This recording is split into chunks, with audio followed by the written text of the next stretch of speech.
According to the Sony website, version 1.01 firmware upgrade improves the overall stability of the camera, as well as helping Android 8 Play Memory's mobile software. So what I did is I took a bike ride this morning after having installed the firmware last night, and we're seeing that on the right side. On the left side, this is from a couple of weeks ago, before this firmware update was available. So I'm watching this with you at the same time, for the first time, and I'm kind of wondering if there's any difference to be seen here. Now, part of the issue, of course, is me riding my bike, and I kind of sway back and forth a little bit, so that's not really something I can control, so that could be a confounding variable here in this unscientific test. Well, I'm curious if I see any slight improvements. I know one of the issues that I've noticed, and some other people have pointed out in their own footage, are the very edges, the left and right edges. Sometimes we see slight jittering effect on them. Sometimes they're okay, because it kind of depends on what's going on. So far, it just kind of seems to my view here, again, it's not scientific, that there might be slightly less swaying. Again, that could be me, or that could be the image stabilization being just a little flatter.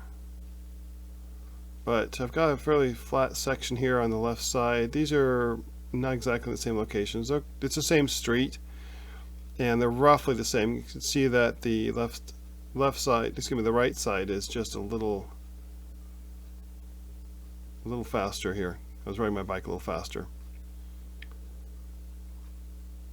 It does seem like firmware 101 is a little more stable as far as horizons are concerned. Now I still see, if I look at the clouds on 101, I'm still seeing a little bit of jittering going on in them, but that's also in firmware 100. It looks a little better. 101 looks just slightly better. Again, what I would really need to do is to have two of these Sony sidekicks, I call mine, the Sony FDR-x3000, together, running at the same time on the same bike at the same speed, same day and everything. One with firmware 101 and one with firmware 100. But I only own one. If anybody wants to send me theirs, for free, hey, that's great. I'll do a test there if anybody wants to send me one.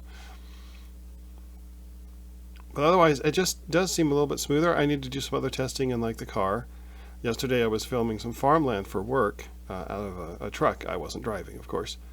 But I had one of my colleagues drive at about 10 miles an hour while I filmed some farmland out in the middle of Nevada.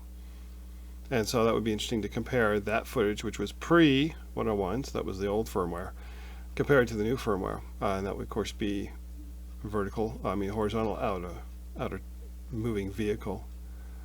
But it does just seem a little better. So I'll do some more videos as I go along and see how they work. And this is mounted on my bike handlebars. I know some have suggested that I use the chest mount, and I do have the chest mount piece as well.